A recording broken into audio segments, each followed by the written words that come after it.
మంత్ర, యంత్ర, తంత్ర, మూలిక, రుద్రాక్ష, నవరత్న, హోమ, క్రియ, జ్యోతిష్య, వాస్తు, హస్త సాముద్రికాలచే బ్రహ్మాస్త్ర పరిష్కార మార్గం. శ్రేయం గురుదత్త. ఆత్మీయులందరికీ స్వాగతం. చాలామంది యక్షిణి విద్యలు అడుగుతున్నారు. యక్షిణి విద్యలు, కర్ణ విద్యలు. అయితే మిగతా విద్యలలాగా ఇవి కాదు. ఇవి చాలా తొందరగా సిద్ధిస్తాయి. చేసేటువంటి సిస్టమ్ కూడా అలాగే ఉండాలి. ఈ కర్ణ విద్యలు చాలామంది ఎందుకు అడుగుతున్నారు అంటే, భూత భవిష్యత్ వర్తమానాలు తెలుస్తాయి కదా గురుగారు, దాని ప్రకారం మనం వెళ్ళొచ్చు కదా అని చెప్పేసి కొంతమంది అడుగుతున్నారు. అది తెలియకపోయినా కూడా వెళ్ళే సిస్టమ్స్ ఉన్నాయి. అయినా వాళ్ళకి ఆ తృష్ణ, ఆ కోరిక, అభిలాష ఆ వైపుగా వాళ్ళని ప్రయాణింపచేస్తుంది. అది మంచిదే. తర్వాత అంటే కర్ణ విద్యలలో కర్ణ మాతాంగి ఉంటుంది. తర్వాత కర్ణ పిశాచి విద్యలు కూడా ఉంటాయి. కర్ణ యక్షిణి ఉంటుంది. ఇలా స్వప్నాంజనేయ విద్య ఉంటుంది, దీపదుర్గ విద్య ఉంటుంది. ఇలా ఇంకా గుప్తమైనటువంటి కొన్ని విద్యలు ఉంటాయి. సో వీటికి సంబంధించినటువంటి వాటిని కర్ణ విద్యలు అంటారు. ఇక యక్షిణి విద్యలు అని ఉంటాయి. చతుషష్ఠి యోగినులు అంటారు. ఈ యక్షిణులలో ఇక్కడ అంటే యక్ష అనేటువంటి దాంట్లోనే అంటే యక్ష సపరేటు, కిన్నెర సపరేటు, యోగిని సపరేటు. ఇలా ఒక 4 విధానాలు సపరేట్గా ఉంటాయి. అయితే ఇందులో ఈ యోగినుల కన్నా, కిన్నెరల కన్నా, అప్సరసల కన్నా ఎక్కువగా ఏం చేస్తారు అంటే యక్షిణి విద్యలను ఉపాసన చేయడం జరుగుతూ ఉంటుంది. 108 యక్షిణులు ఉంటాయి. ఇందులో ఇవి చాలా తొందరగా సిద్ధించేటువంటి విధానము ఉంటుంది. ఇవి ఎక్స్ట్రీమ్గా ఉంటాయి. అంటే మామూలు విద్యలతో పోలిస్తున్నా, ఇక్కడ అపారమైనటువంటి శక్తి సామర్థ్యాలు కలిగిన దశమహా విద్యలతో పోల్చిన ఆంజనేయ ఇలాంటి రౌద్రానికి సంబంధించిన లేదా శాంతానికి సంబంధించిన ఒక దేవి లేదా దేవతను మనం అటు ఉగ్రంగా చేసుకోవచ్చు, ఇటు శాంతంగాను కూడా చేసుకోవచ్చు. ఇలా ఏది చేసినా వీటన్నిటిలో కూడా ఒక ఎక్స్ట్రీమ్గా ఒక ప్రత్యేకతను కలిగి ఉండేటువంటి విద్యలు యక్షిణి విద్యలు సులభంగా సిద్ధిస్తాయి. అంటే పట్టుకునేటువంటి విధానము, వెళ్ళేటువంటి సిస్టమ్ కూడా ఉంటుంది. ఇది జనరల్గా నా దగ్గరికి ఎక్కువగా చాలామంది వచ్చి పర్సనల్గా తీసుకొని వెళ్తూ ఉంటారు. నేను ఇంతవరకు ఈ విద్యల్ని నేను బయట పెట్టలేదు. ఎప్పుడు కూడా నేను అంటే వీడియోలు చేయలేదు. ఎక్కువగా విద్యలు ఉంటాయని చేయడమే కానీ మంత్ర సిస్టాన్ని నేను ఎప్పుడు కూడా ఎక్కువగా బయట పెట్టాను. ఎందుకంటే అది ఒక పరంపరగా ఒక పద్ధతి ప్రకారం వస్తేనే మీకు ఫలితం ఇస్తుంది. ఫలితం ఇవ్వకుండా మీరు సాధన చేస్తే ఉపయోగం ఏంటండి? మీరు ఒక క్రికెట్ ఆడతారు కదా, మీ ఉద్దేశం ఏంది? క్రికెట్లో ఒక టాప్లోకి వెళ్ళాలి, ఒక నేషనల్కి సెలెక్ట్ కావాలి, లేదా స్టేట్కి సెలెక్ట్ కావాలి, ఇలా ఉండాలి. ఒక 2020కి సెలెక్ట్ కావాలి. ఊరికే వెళ్ళి ఆడుతున్నారు అంటే టైంపాస్కి ఆడుతున్నట్టు, లేదా ఆడాలనేటువంటి ఒక కుతూహలం ఉంది.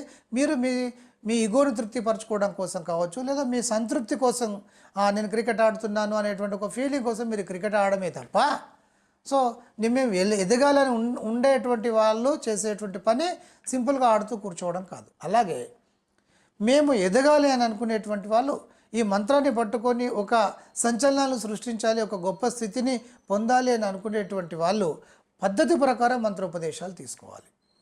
అదేవిధంగా సాధన చేయాలి. దాన్ని స్ట్రాంగ్గా మన మైండ్లో పెట్టుకొని మనసా వాచ కర్మను చేసుకుంటూ వెళ్ళిపోవాలి. అది చాలా సులభమైనటువంటి విధానం. ఇది చాలామంది ఏం చేస్తారు, ఎవరో గురువు ఇస్తారు అంటే ఇక్కడ ఏ గురువు దగ్గరైనా కూడా తీసుకోవచ్చు. ఆ గురువు పరిపూర్ణుడు ఓకే అని అనుకున్నప్పుడు మీరు తీసుకోవచ్చు.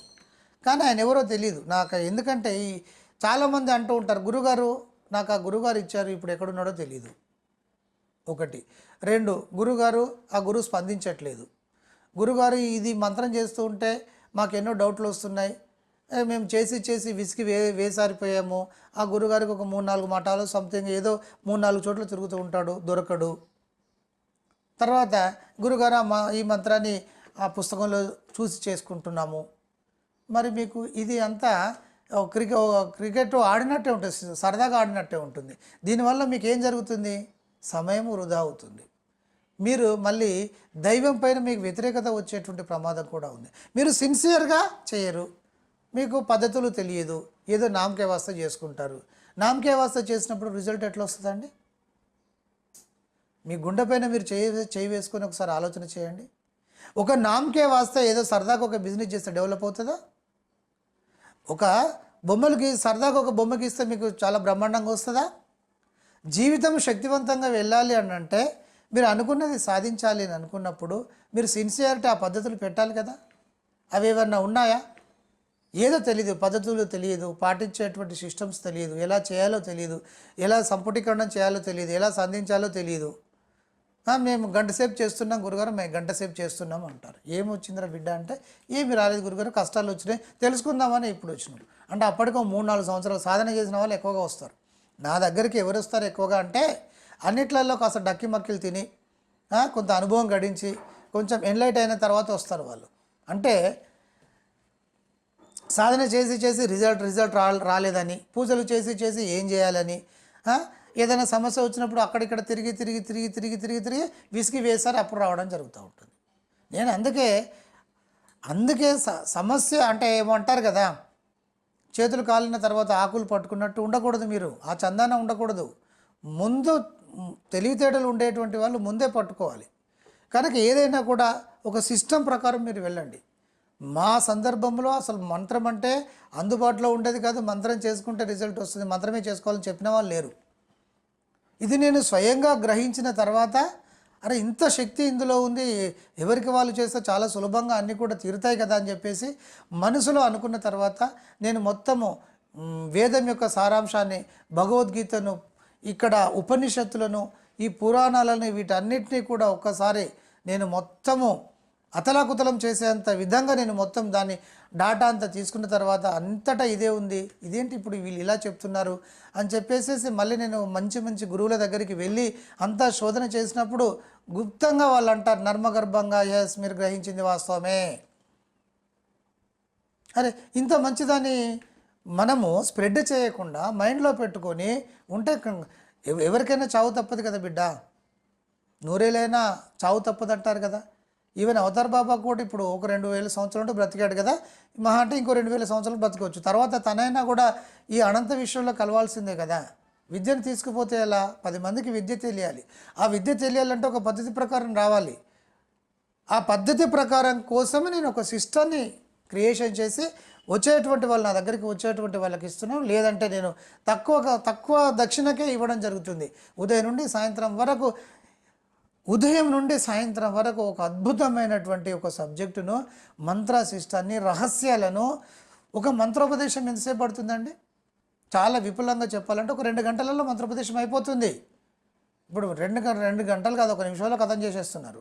సరే అది పక్కన పెట్టినట్టయితే నేను ఉదయం 9:30కు స్టార్ట్ చేసి సాయంత్రం 5 వరకు, ఒక్కొక్కసారి 6, 7 కూడా అవుతుంది. వాళ్ళు వెళ్ళరు, గురుగారు ఇంకా చెప్పండి అని. సో రహస్యమైనటువంటి విషయాలన్నీ కూడా చెప్తున్నాను, పట్టుకోవాలి కదా. నేను చాలా స్పష్టంగా చెప్తున్నాను, గురుదత్త కృప లేదా అమ్మవారి కృప ఉండేటువంటి వాళ్ళు మాత్రమే నా దగ్గరికి రాగలుగుతారు. ఇంకొకటి, మీరు గురుగారి దగ్గరికి వెళ్ళి మంత్రోపదేశాలు ఇవి తీసుకోవాలని సంకల్పం ఎవరైతే పెట్టుకుంటారో ఖచ్చితంగా వాళ్ళు రాగలుగుతారు. ఎందుకంటే సంకల్పాన్ని కూడా శక్తి ఉంటుంది. సాక్షాత్తు ఇక్కడ ఆ శ్రీకృష్ణ భగవానుడే చెప్పాడు, సంకల్పం చేసుకున్నా కూడా అవుతుంది. అయితే ఆ సంకల్పం చాలా స్ట్రాంగ్గా ఉండాలి. అలా ఉండాలి. గురుదత్తకు నమస్కారం చేయాలి, మీ ఇష్టదైవానికి కూడా నమస్కారం చేయాలి, అని అటువైపు తీసుకువెళ్ళాలని ఆటోమేటిక్గా నా దగ్గరికి రాగలుగుతారు. నేను ఏం చెప్తున్నాను మీకు చాలా స్పష్టంగా, ఒక మంత్రశిష్టాన్ని కనుక పట్టుకుంటే సమూలంగా మీ జీవితాలు మారిపోతాయని చెప్తున్నాను. అది కుదరని పక్షంలోనే నేను కేసులు టేకప్ చేయడం అనేది జరుగుతూ ఉంటుంది. అంటే ఆ సమస్యని ఈ విధంగా పరిష్కారం చేయాలి బిడ్డ, మరి ఇలా వెళ్ళాల్సి ఉంటుంది అని చెప్పడం జరుగుతుంది. నేను 100కు 80% మిమ్మల్ని అవేకం చేయడానికే నేను చెప్తున్నాను. అందరికీ బ్లెస్సింగ్స్.